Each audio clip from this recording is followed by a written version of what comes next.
wabarakatuh.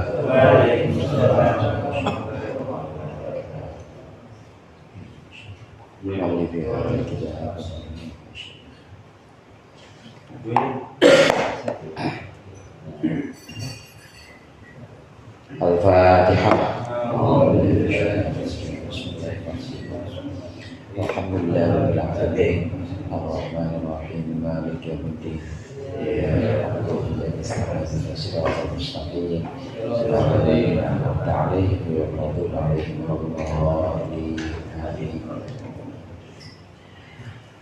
Alhamdulillah, wassalatu wassalamu ala sayyidina Muhammadin Rasulillah wa ala alihi wa ashabihi wa man tabi'a hudahu wa jama'atah wa la hawla wa la quwwata illa billah. Amma ba'du, fa inna asdaqal hadithi kitabullah wa khairal hadi hadi Muhammadin sallallahu alaihi wasallam wa syarrul umuri muhdatsatuha wa kullu muhdatsatin bid'ah wa kullu bid'atin dhalalah. Segenap jamaah mushola al-jihad, para ustaz, para hujjaj, para wafa, hadirin sekalian, saudara-saudaraku yang dirahmati oleh Allah. Alhamdulillah, pada malam hari ini kita berkumpul kembali melanjutkan pengajian rutin kita, mengaji kitab Nashaihul Ibad. Mudah-mudahan hadirnya kita di sini mendapat ridha Allah dan yang akan kita pelajari menjadi sesuatu yang bermanfaat dunia akhirat. Amin ya rabbal alamin. Sampailah kita pada maqalah yang ke-6, nasihat dari sahabat Abdullah bin Mas'ud, ada di halaman 52. Bismillahirrahmanirrahim. Qala al-muallif rahimahullah wa nafa'ana bihi wa bi 'ulumihi fid dharain. Amin. Wal maqalatu sadisatu an Abdullah bin Mas'ud radhiyallahu anhu. Maqalah yang ke-6 dari Abdullah bin Mas'ud, dari Sayyidina Abdullah bin Mas'ud radhiyallahu anhu, semoga Allah meridhoinya. Kam min mustadrajin, betapa banyak orang yang diberikan istidraj, ay ma'khudin qalilan, orang yang dihukum sedikit-sedikit bin nikmati, dengan nikmat, bi iktsariha, maksudnya dengan diperbanyaknya nikmat, alaihi, atas dia. Satu.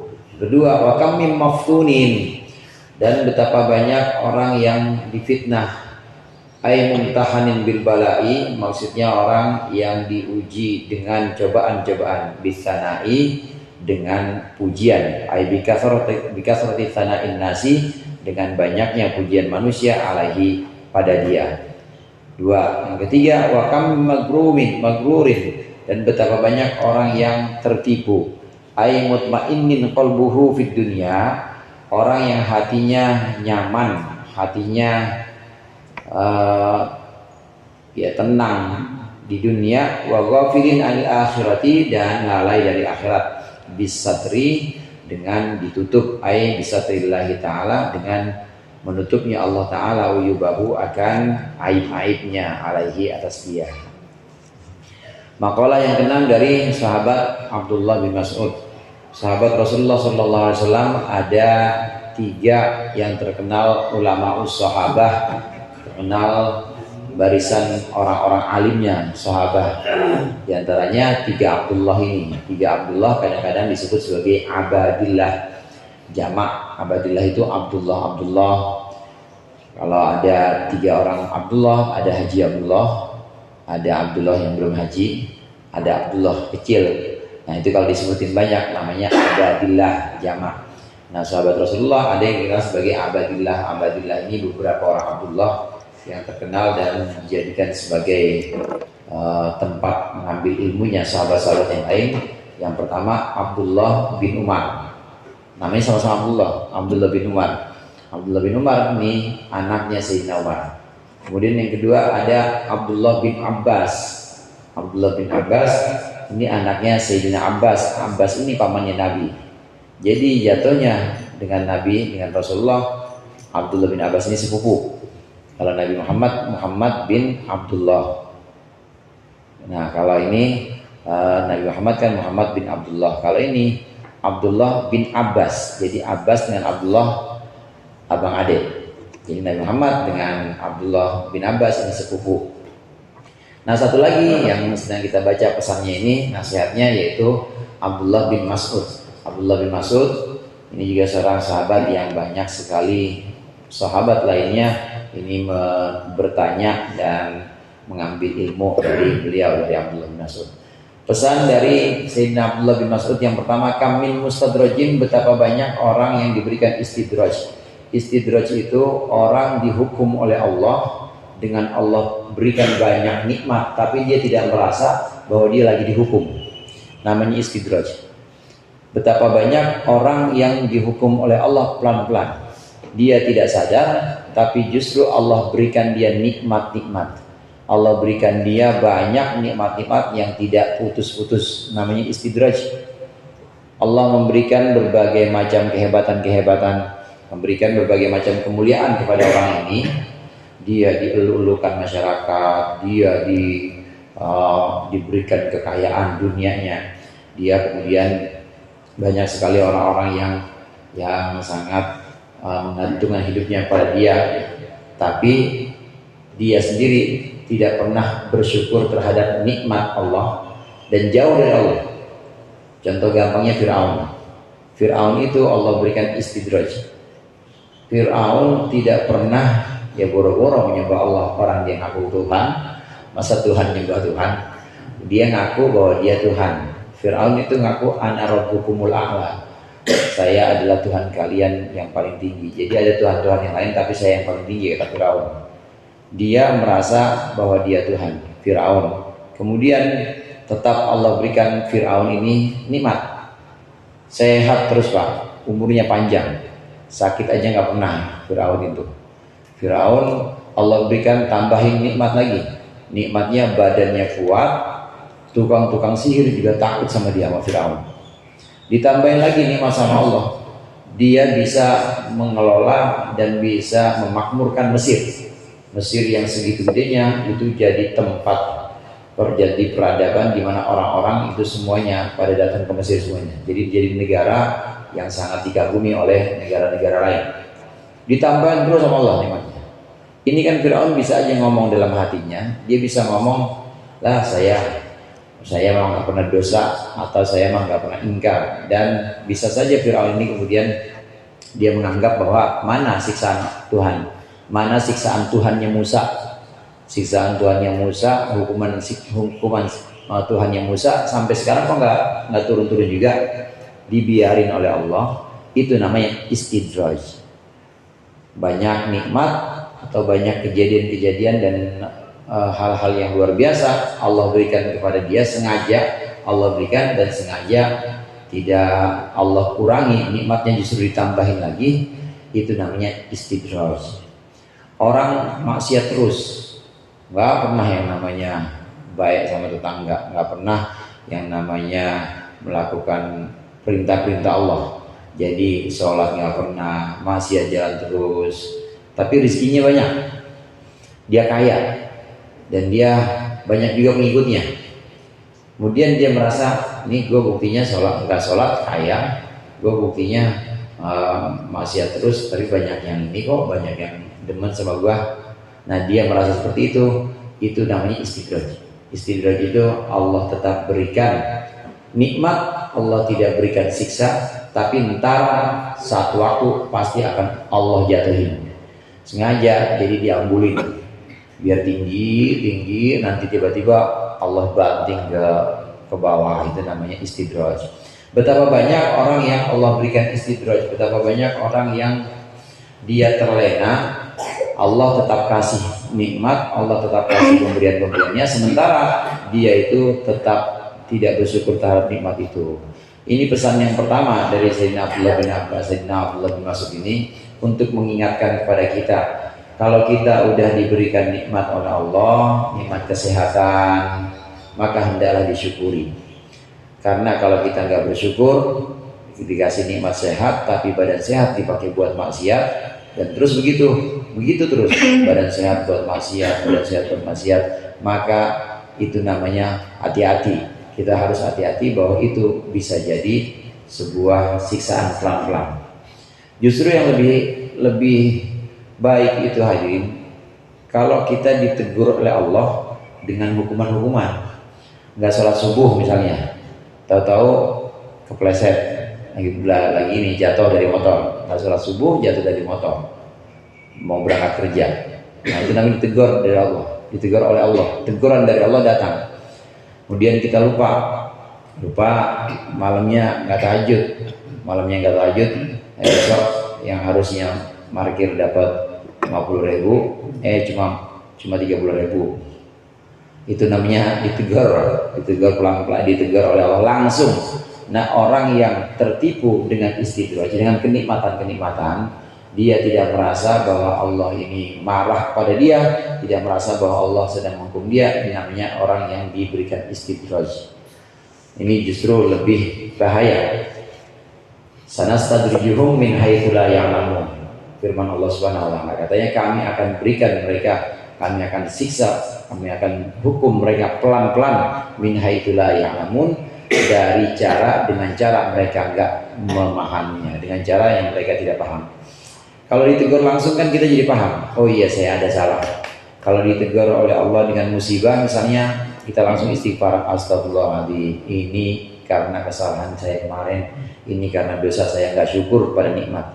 Justru enak seperti itu dibanding kita dikasih nikmat, kita nggak syukur, dikasih nikmat, seseorang dikasih nikmat kemudian dia maksiat, dan terus Allah kasih nikmat tetap maksiat.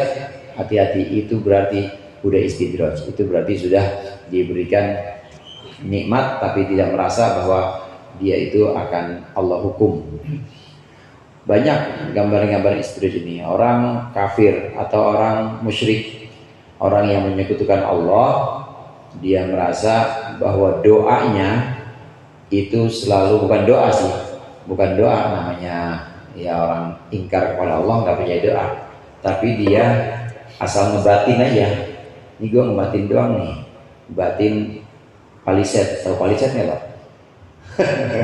Bagus, paliset itu Hyundai yang baru namanya paliset. Gue ngebatin doang nih, paliset datang, batin doang dalam hati, pengen datang lagi, tapi sholat nggak pernah, tapi dia ingkar sama Tuhan, dan dia merasa terus begitu. Udah asal ngebatin hatinya langsung terwujud, asal ngebatin hatinya pasti langsung kabul, langsung ada yang dia pengen. Padahal dia nggak pernah sholat, padahal dia maksiat terus. Itu namanya istidraj. Jadi sengaja oleh Allah dikasih terus. Tadi yang saya bilang diamburin, ya diangkat tinggi. Nanti satu waktu pasti Allah jatuhin orang. Naudzubillah. Ini yang paling mengerikan. Justru yang paling mengerikan itu orang yang dihukum oleh Allah tapi dia nggak tahu kalau dia lagi dihukum. Orang yang sebenarnya lagi dijauhkan oleh Allah tapi dia nggak sadar kalau dia lagi dijauhkan oleh Allah. Itu yang paling bahaya. Yang enak justru dengan teguran-teguran. Kita salah ditegur dengan musibah, kita kurang syukurnya ditegur dengan sakit. Itu justru yang lebih enak yang seperti itu. Kita kurang ibadahnya, kurang khusus salatnya, ditegur oleh Allah dengan cobaan. Ini teguran-teguran ini justru enak. Ini menunjukkan bahwa Allah nggak cuek sama kita. Kalau istidraj itu seolah-olah Allah udah cuek, udah Allah biarin aja dia, biarin ntar giliran kejedot dah, giliran nabrak dah, itu udah dicuekin sama Allah. Yang bahaya itu orang yang dihukum oleh Allah atau disiksa oleh Allah tapi dia tidak merasa disiksa, dijauhkan oleh Allah tapi dia tidak merasa dijauhkan. Itu yang paling bahaya. Kemudian yang pesan yang kedua dari Sayyidina Abdullah bin Mas'ud ini, banyak orang yang dia difitnah, banyak orang yang diuji dengan banyaknya ujian dari manusia. Orang yang kena ujian atau kena bala, dia kena ujian, kena cobaan dengan cara banyaknya orang yang memuji pada dia. Artinya ujian kepada manusia, ujian dari manusia, ujian dari orang-orang kepada kita, ini harus kita waspadai juga. Karena ujian-ujian ini sebenarnya bagian dari dunia hadir. Pembahasan yang lalu pernah kita bicarakan bahwa di antara dunia, termasuk dari dunia, itu adalah hubbus sana minan nas. Termasuk bagian dari dunia itu adalah pengen disanjung, gila pujaan. Jadi pengen disanjung oleh orang, itu termasuk bagian dari dunia. Nah banyak sekali orang-orang yang kena fitnah atau kena ujian cobaan dan dia nggak lolos dari ujian itu gara-gara sering di alam atau sering dipuji sama manusia, sama followersnya, sama jamaahnya, sama murid-muridnya dipuji, atau sama ya khalayak ramai semuanya memuji dia, semuanya mengeluh-ngeluhkan dan menyanjung dia. Dia lupa bahwa sebenarnya yang bikin dia bisa seperti itu Allah. Alhamdulillah. Ini fitnah ujian yang nggak ketara, sangat halus, benar-benar halus. Halusnya seolah-olah memang tidak ada apa-apa, padahal itu sedang Allah hukum dengan pujian-pujian itu. Dan banyak fitnah yang seperti ini, banyak pujian yang Allah berikan kepada seorang melalui pujian-pujian orang lain kepada dia, supaya kita waspada, supaya kita hati-hati. Jadi jangan orang muji kita kemudian kita tinggi hati, jangan. Hadirin jamaah rahimakumullah, alhamdulillah, segala puji bagi Allah itu sebenarnya sudah merupakan kata-kata yang merangkum semuanya. Kalau ada orang yang ngalem Bang Olil, langsung Bang Olil ganteng banget ya, alhamdulillah, langsung hatinya alhamdulillah. Dan alhamdulillah ini punya makna menyeluruh. Yang pertama alhamdulillah dalam hati ya, alhamdulillah dalam hati ini punya makna yang pertama, segala puji bagi Allah. Itu artinya memang pujian itu sebenarnya bukan pujian milik kita. Orang ngalem kita pinter banget nih, orang alim banget, langsung dalam hati alhamdulillah, langsung diyakinkan kepada diri kita sendiri bahwa sebenarnya pujian itu milik Allah, bukan milik kita. Sealim apapun kita, itu semuanya ilmunya Allah. Seganteng apapun Bang Jajang misalnya, itu ganteng juga boleh dari Allah, bukan dari siapa-siapa. Dan dia nggak pernah mesen mukanya ganteng kayak begitu. Nah, sekuat apapun orang misalnya, dia mampu memimpin masyarakat, dia mampu memakmurkan satu negara, maka tetap alhamdulillah. Alhamdulillah, segala puji itu bagi Allah, bukan buat dia. Nggak ada yang layak. Semua kita tidak ada yang layak dapat pujian. Yang layak pujian itu semua hanya milik Allah. Ini makna yang pertama dari alhamdulillah. Makna yang kedua, dalam hati kalau ada orang ngalem, ada orang muji atau menyanjung kita, dalam hati langsung alhamdulillah. Makna yang kedua, alhamdulillah, segala puji bagi Allah. Terima kasih Allah, terima kasih ya Allah, Engkau menutup aibku dari dia. Artinya menutup aib-aibku dari dia. Sebenarnya orang ini bukan sedang memuji kita, sebenarnya bukan pujian yang layak buat kita, tapi pujian bagi Allah yang telah menutup buruk-buruk kita.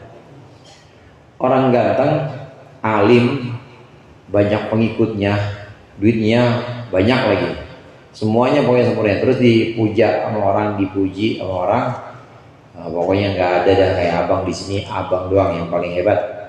Dipuji oleh orang, alhamdulillah, langsung mengucapkan alhamdulillah dengan makna yang kedua, bahwasannya segala puji bagi Allah, alhamdulillah yang sudah menutupi cacatnya.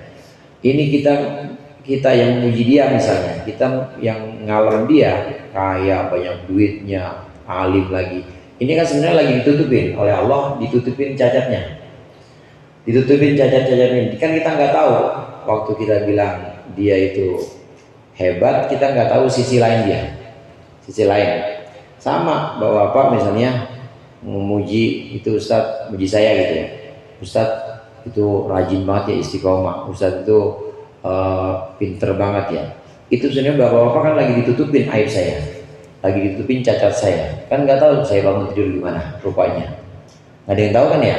Kan nggak ada yang tahu kalau saya lagi lapar ya mukanya gimana. Kalau lagi ini lagi bokeh gimana, nggak ada yang tahu. Lagi ditutupin, bapak semuanya lagi ditutupin aib-aib saya, makanya terus ngalem saya. Coba kalau dibukain habis, nggak ada yang mau dekat sama saya, pasti nggak ada yang mau dekat. Itu baru aib ya, baru aib yang sifatnya inilah lumrah manusiawi, bangun tidur dan lain sebagainya. Belum kalau dosa-dosanya dimunculin. Kalau dosa-dosanya dimunculin, bapak dibukain oleh Allah, diberikan kasyaf, dibukain dosa-dosa kelihatan semua dosa saya, pasti nggak ada yang mau ngaji lagi sama saya. Itu karena Allah tutupi. Nah, contohnya seperti itu. Jadi kalau ada orang yang muji kita, orang yang ngalem atau memberikan pujian-pujian kepada kita, itu jangan GR. Sebenarnya orang itu lagi ditutupin oleh Allah tentang cacat-cacat kita, kekurangan-kekurangan kita lagi ditutupin.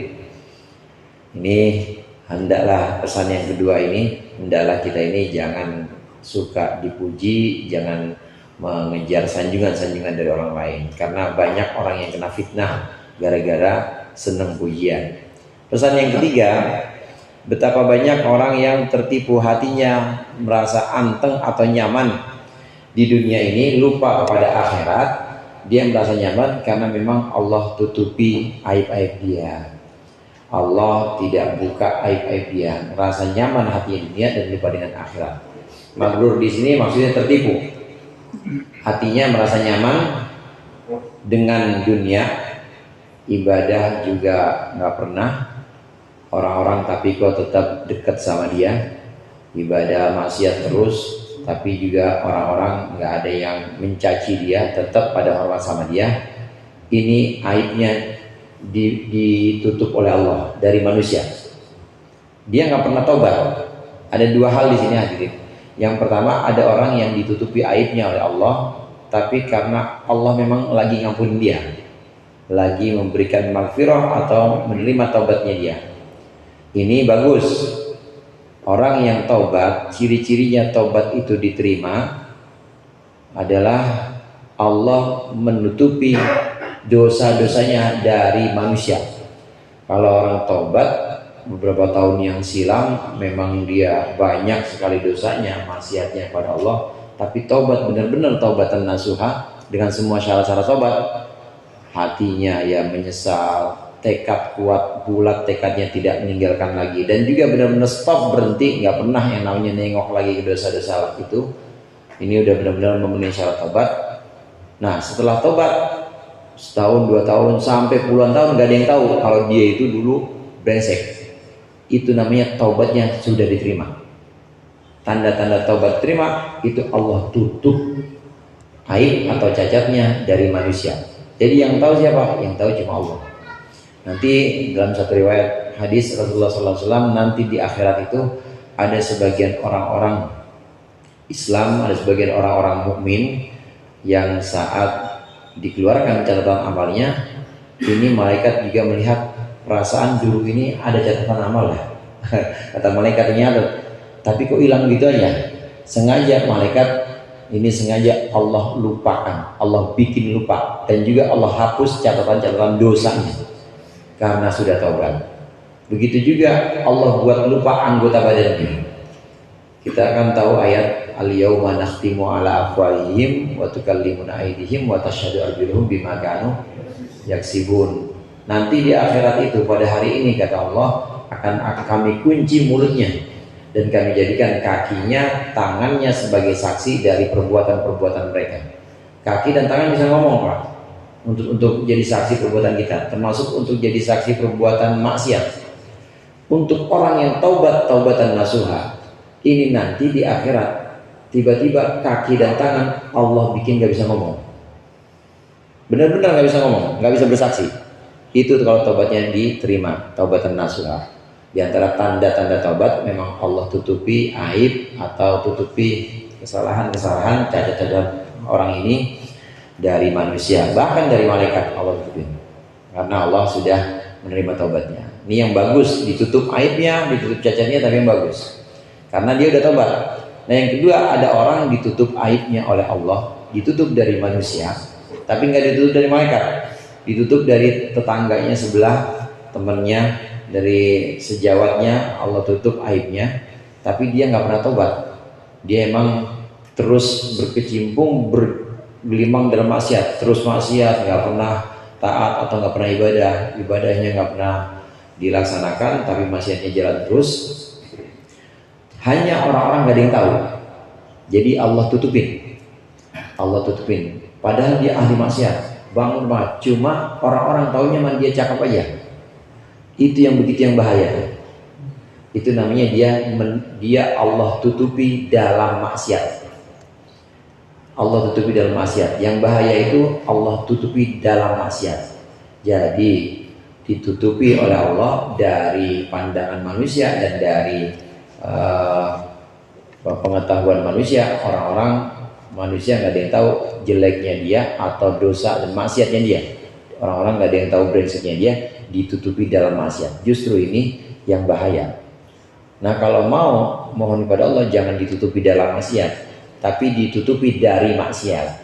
Kalau ditutupi dari maksiat, ini artinya kita ditutup oleh Allah dari maksiat, jauh dari maksiat. Yang bahaya kalau ditutupi dalam maksiat. Nah, kaitannya dengan yang tadi saya sampaikan, penutup atau ditutupi aibnya oleh Allah. Yang pertama, orang yang tobat kemudian orang-orang melupakan, orang-orang benar-benar gak tahu masa lalu dia, ini namanya orang yang Allah tutupi dari maksiat. Nah, kalau orang gak pernah tobat, gak pernah nyesel, boro-boro minta ampun, tapi orang-orang lain gak ada yang tahu brengseknya dia, ini namanya orang yang ditutupi dalam maksiat, yang bahaya. Seringkali orang yang ditutupi dalam maksiat ini tertipu. Dia merasa nyaman dengan keadaan sekarang dan gak pernah ingat bahwa nanti Allah bakal membalas dia dengan dosa-dosanya. Nauzubillah. Ini 3 pesan dari sahabat Abdullah bin Abbas, Abdullah bin Mas'ud. Kemudian yang berikutnya, wal maqalatus sabi'atu an Dawuda an-Nabi. Makalah yang ke-7 dari Daud, maksudnya Nabi Daud alaihissalam. Qala uhiya minaz zaburi wa huwa kitabun unzila alaih. Dikatakan diwahyukan dalam Zabur, yaitu kitab yang diturunkan kepada Nabi Daud. Haqqun 'alal aqili, itu wajib atas orang yang berakal. Ay wajibun alaih, wajib atas orang yang berakal. Allah yastagila illa bi thalathin, untuk tidak sibuk kecuali dengan 3 perkara. Minal khisali, dari perbuatan-perbuatan. Apa tuh 3 perkara itu? Tazawudin limadin, yang pertama berbekal untuk akhirat, aili akhiratihi, untuk akhiratnya, biadail amalis sholihah, dengan melakukan perbuatan-perbuatan baik, perbuatan soleh. Yang kedua, wa muqtatin lima'ashin, dan ongkos atau biaya untuk hidup.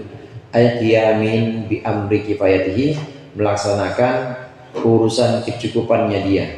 Wa saunihi, dan pekerjaannya dia. Wa fi ibaratin marammatin lima'ashin, dan satu ibarah atau dalam satu ungkapan ada yang mengatakan pesannya bukan wa muqnatin lima'ashin, tapi wa marammatin lima'ashin bi fathil mim wa ra wa tasdidil mim. Ini menjelaskan harakatnya, jadi bacanya marammah ai islahihi, yaitu memperbaiki ma'ash, memperbaiki kehidupannya. Yang ketiga, wa talabil ladzatin bihalalin, dan mencari kenikmatan dengan yang halal. Fa inna kasbal halali wajibun, karena mencari halal itu hukumnya wajib. Pesan dari Nabi Daud alaihissalam. Nabi Daud alaihissalam ini nabi dari salah satu nabi dari nabi-nabi Bani Israel. Nabi Daud alaihissalam, kalau syariatnya tetap ikut syariat Nabi Musa. Nabi Daud setelah Nabi Musa. Nabi Musa, kemudian setelah Nabi Musa diganti dengan setelah Nabi Musa diganti dengan Nabi, lupa saya. Nanti setelah itu baru Nabi Daud. Nah, Nabi Daud ini Nabi Bani Israel yang syariatnya tetap syariat Nabi Musa. Tetap ikut agama atau ikut aturan-aturan ibadahnya, ibadah sebelumnya, ibadah yang ada di Taurat.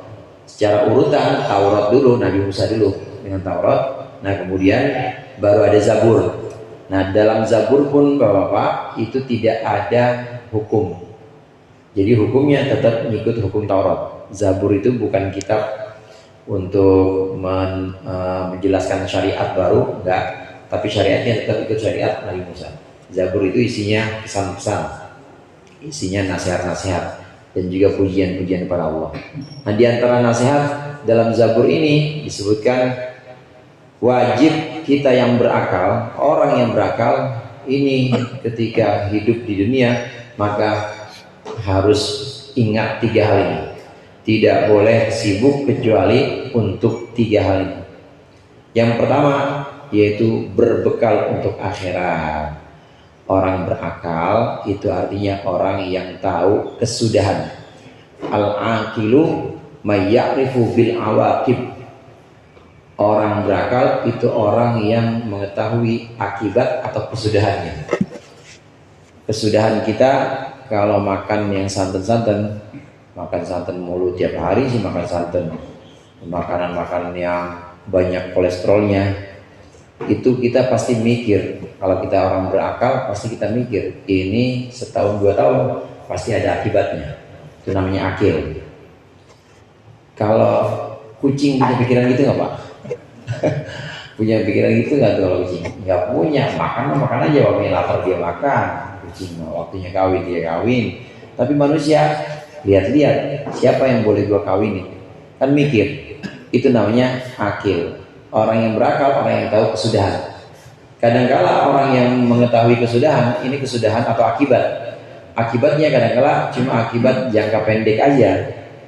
Kayak contoh makanan tadi kan dia cuma melihat bahwa nanti makanan ini akan menimbulkan akibat buruk buat kesehatan saya. Itu sebenarnya jangka pendek. Cuma beberapa tahun nanti akan menimbulkan penyakit. Yang paling sempurna akalnya, semakin jauh dia memandang akibat, maka dia berarti semakin sempurna akalnya. Al-akil itu artinya orang yang berakal. Orang yang berakal, orang yang mengetahui akibat. Nah, hitung-hitungan nih akibatnya nih. Kalau akibatnya akibat hanya jangka pendek aja, berarti akalnya kurang sempurna. Cuma mikirin sehari, 2 hari, atau setahun 2 tahun. Tapi makin sempurna seseorang, orang yang berakal, makin sempurna akalnya, maka dia akan memikirkan akibat atau kesudahan makin panjang. Bahkan bukan cuma di dunia doang, dia memikirkan akibat di akhirat nanti. Makan misalnya, kalau makannya dari makanan yang haram, ini akibatnya bukan cuma penyakit. Kalau makanan dari makanan yang haram, akibatnya nggak bakal gampang dipakai buat ibadah.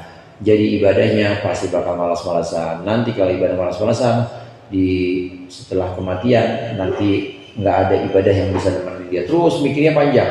Nanti di akhirat dibangkitkan, itu juga akan repot dan kesulitan menanggung atau memikul dosa-dosa. Terus ini memikirkan akibat kesudahan yang lebih panjang. Nah, kita pun demikian. Kalau kita emang orang yang berakal, maka kita harus memikirkan sesuatu lebih jauh. Semakin jauh kita memikirkan sesuatu, maka semakin sempurna akal kita. Rasulullah mengajarkan kita untuk memikirkan bukan cuma dunia ini. Jadi bukan cuma buat kenyang aja, bukan cuma buat keturunan aja, tapi buat kedemenan aja, bukan cuma itu, tapi dipandang semua yang kita lakukan ini untuk bekal akhirat. Kesibukan yang pertama, seseorang harus sibuk untuk berbekal akhirat. Semua yang kita lakukan, ibadah-ibadah, ini bekal akhirat. Yang bukan ibadah, kalau kita niatkan buat akhirat, jadi akhirat.